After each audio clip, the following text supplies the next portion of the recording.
Sir Delhi அழைத்து பேசினால் யூகங்களுக்கு நான் பதில் சொல்ல விரும்பவில்லை. முதல்ல பேசினால் பேசிவிட்டு என்ன சொல்கிறேன் என்பதை நேரம் மதுரை பிளைட்ல வந்து இங்க வந்து உங்கள்கிட்ட சொல்றேன்.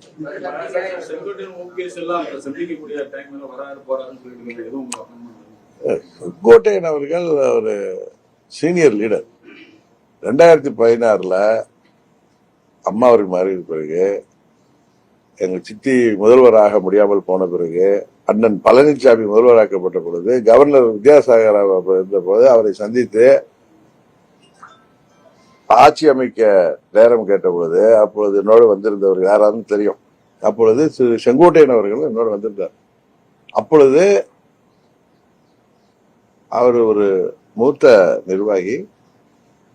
அரசியல் காரணங்களுக்காக அல்ல, வேறு சில காரணங்களுக்காக அம்மா அவரை பதவியில் இருந்து நீக்கி இருக்கிறார்கள். அவரை மதுசூதன் அவர்கள் பிரிந்த பிறகு அவரை நாங்கள் அன்றைக்கு கழக அவைத்தலைவராக பொதுச்செயலாளர் இருந்த சித்தி நியமனம் செய்தாங்க. உங்களுக்கு தெரியும். அன்றைக்கு கவர்னர் மாளிகையில இவர் பெயரை அமைச்சர் பட்டியலில் சேர்க்க வேண்டும் என்று அன்றைக்கு பரிந்துரைத்தவரே நான் தான். அது எனக்கு தனிப்பட்ட எந்த காரணமோ ஏதோ கிடையாது. இல்லைங்க, நான் ஓபிஎஸ் சொல்லிதான் நீங்க வேற காரணம் சொல்லுவீங்க. ஆனால் அவரை சொல்லியது அவர் மூத்த நிர்வாகி. அவரை பத்தி நான் சொல்றது ஏதோ அவரை புகழ்வதற்காக சொல்லவில்லை. அவர் 72 கட்சிக்காரர். 77 இருந்து அவரு புரட்சி தலைவர் காலத்துல மாவட்ட செயலாளர், சட்டமன்ற உறுப்பினர் இருந்தார். அம்மாவுடைய தீவிர ஆதரவாளராக ஏற்றத்தாழ்வுகள் வந்த பொழுது அம்மாவின் தொண்டராகவே பணியாற்றியவர். அவர் ஒரு முயற்சி எடுக்கிறார் என்பது உண்மையிலே ஒரு கழக முன்னோடி எடுக்கின்ற முயற்சிக்கு நான் ஆதரவாக இருப்பேன். நான் அவரே சொல்றாருன்னா பொதுச் செயலாளர் தான் முடிவு செய்யணுங்கிறாரு யாராவது சேர்க்கிறத. நான் இருந்தாலும் அவருடைய முயற்சிக்கு நாங்கள் ஆதரவு என்பது அவர் மீது உள்ள மரியாதை தானே தவிர இதெல்லாம் நடக்காதுன்னு எனக்கு தெரியும். இவரில் யார் செய்யற முயற்சியும் உறுதியாக பழனிசாமி என்கிற சுயநல மனிதர் வஞ்சக புத்தியோடு பதவி வெறியில அவர் அமர்ந்திருப்பது, தான் பதவியில் இருக்க வேண்டும், என்ன நடந்தாலும் சரி, யார் ஆட்சிக்கு வந்தாலும் சரி, நான் அதிமுகவின் பொதுச்செயலாளர் இருக்கேன்னு கட்டி பிடித்துக் கொண்டு அவரை தூக்கி பிடித்துக் கொண்டு சிலர் இருக்க வரை இது நடக்க போவதில்லை. ஒன்னும் பாசிபிலிட்டி இல்ல.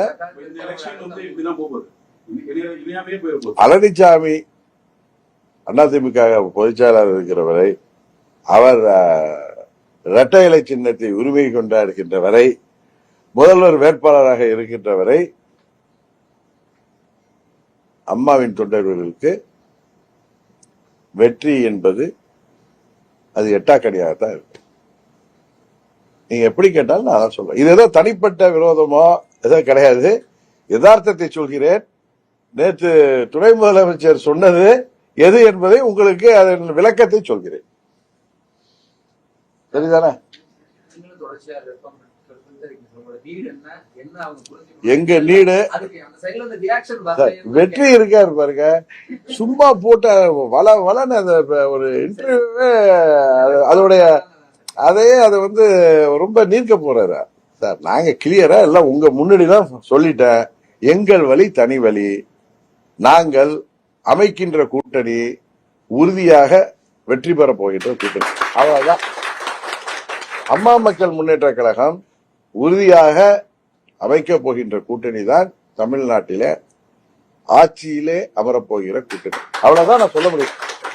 அதுக்கு நீங்க என்ன பதில் சொன்னாலும், என்ன நீங்க அதுக்கு இடையில பிராக்கெட்ல போட்டாலும், அதுக்கு என்ன அர்த்தம் கொடுத்தாலும் அதுதான் நடக்க போகுது. நான் எனக்கு மிகவும் பிடித்த மதுரை மண்ணிலன்னு சொல்றேன். கரெக்டா? செய்திகளை உடனுக்குடன் தெரிந்து கொள்ள கீழ்கண்ட கேபிள் மற்றும் டிடிஎச் நெட்வொர்க்குகளில் எம்நாடு செய்தி தொலைக்காட்சியை காணுங்கள். பாதகம் செய்பவரை கண்டால் நாம் பயம் கொள்ளலாகாது பாப்பா. மோதி மிதித்து விடு பாப்பா, அவர் முகத்தில் உமிழ்ந்து விடு பாப்பா. அண்மை செய்திகளை உடனுக்குடன் தெரிந்து கொள்ள இணைந்திருங்கள் எம்நாடு தொலைக்காட்சியுடன்.